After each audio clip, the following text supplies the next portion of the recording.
Bien, le Centre de prévention du suicide existe depuis plus de 35 ans, si ma mémoire est bonne, au Témiscamingue. Il offre des services assez variés en population, sur des horaires variés aussi. Dans le fond, on offre de l'intervention pour la personne suicidaire, mais aussi pour ses proches. Quand ils ont des questions, quand ils ont des inquiétudes, ils peuvent nous téléphoner. On offre de l'intervention également au niveau avec les endeuillés par suicide, parce que malheureusement, oui, il y a des gens qui perdent des êtres chers par suicide. Donc, on va leur offrir de l'accompagnement à ce moment-là.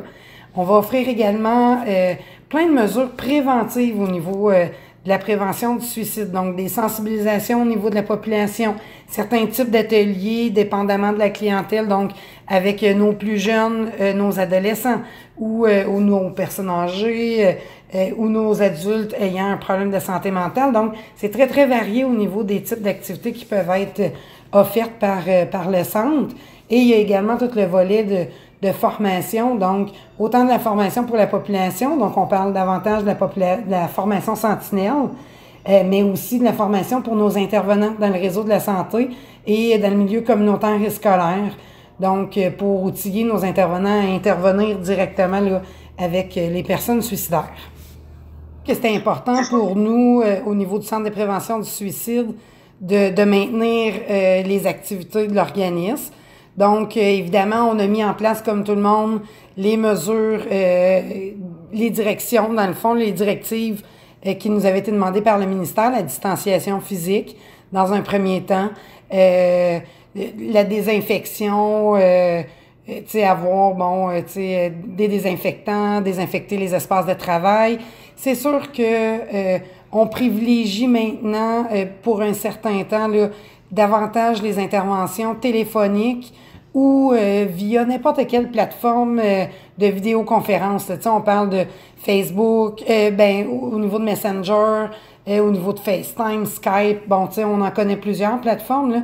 Donc, c'est sûr qu'on va privilégier nos interventions de cette façon-là parce que c'est beaucoup plus facile actuellement et pour les employés. Donc, on tente là, le plus possible d'être en télétravail.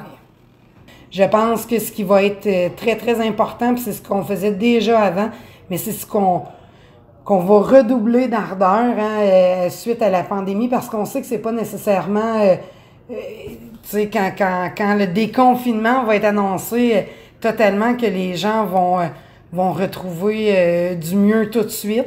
Il y en a pour qui la pandémie va avoir laissé des traces à moyen long terme.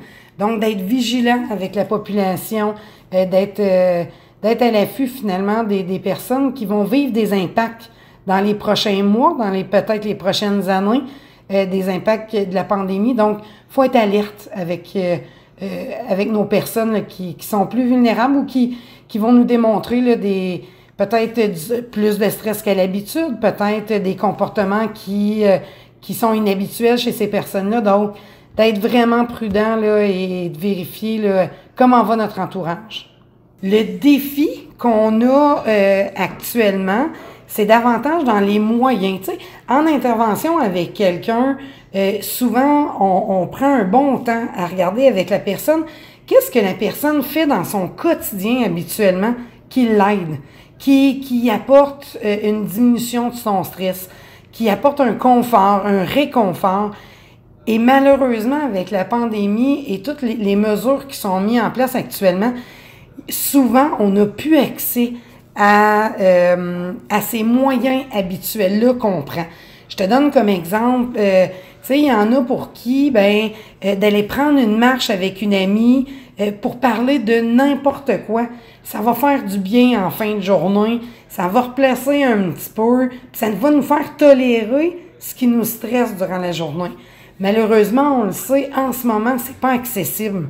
Donc, il faut essayer avec nos personnes, dans le fond, quand on est en intervention, de trouver des nouveaux moyens qui vont leur apporter le même sentiment de bien-être, un petit peu plus, là. Fait que c'est le défi qu'on rencontre actuellement en intervention, d'aider les gens à trouver des nouveaux moyens, mais on est là pour ça. Hein, on en a dans notre tête plein de sortes de moyens parce que à force de côtoyer des gens, à force d'intervenir, ça fait des années que j'interviens, puis il y a des gens qui me disent, ben moi j'utilise tel moyen, puis ça me surprend, tu sais, de dire, ah ben, j'avais jamais entendu ça dans ma carrière pour l'instant, mais c'est un moyen que je peux suggérer à quelqu'un d'autre par la suite. Fait qu'on est là pour ça aussi, pour aider les gens à trouver d'autres moyens, parce que quand on va pas bien, c'est assez difficile de se poser la question de qu'est-ce que je pourrais faire de différent, mais qui va m'apporter du bien. Hein? Notre tête n'est pas vraiment à se questionner. On est rempli de pensées ou on est rempli d'inquiétudes. Donc, on a moins de place pour de la créativité, mais nous, on est là pour ça, pour venir essayer de donner un petit peu de créativité puis d'essayer des nouveaux moyens. Ce que je dirais à la population qui vit une détresse en ce moment ou qui sentent moins bien ou qui ont besoin de parler, il y a des organismes, il y a des endroits où on peut appeler 24 heures sur 24. Il y a des organismes comme le Centre de prévention du suicide, mais plein d'autres aussi au Témiscamingue qui continuent à offrir des services durant la pandémie. Il y a à l'hôpital où on peut se présenter en tout temps si on sent qu'on va pas bien. Faut pas se gêner. Je le sais que des fois d'aller demander de l'aide, on est timide, on est frileux par rapport à ça, mais c'est normal. On vit une situation en ce moment qui est pas normale, auquel on n'est pas habitué. Donc, de se sentir tout croche, d'avoir des réactions où on se reconnaît pas, c'est tout à fait normal. Prendre un 5, 15, 20 minutes pour parler avec quelqu'un qui va pouvoir nous rassurer, nous donner quelques trucs, nous écouter, ça fait du bien. Prenez-le ce temps-là.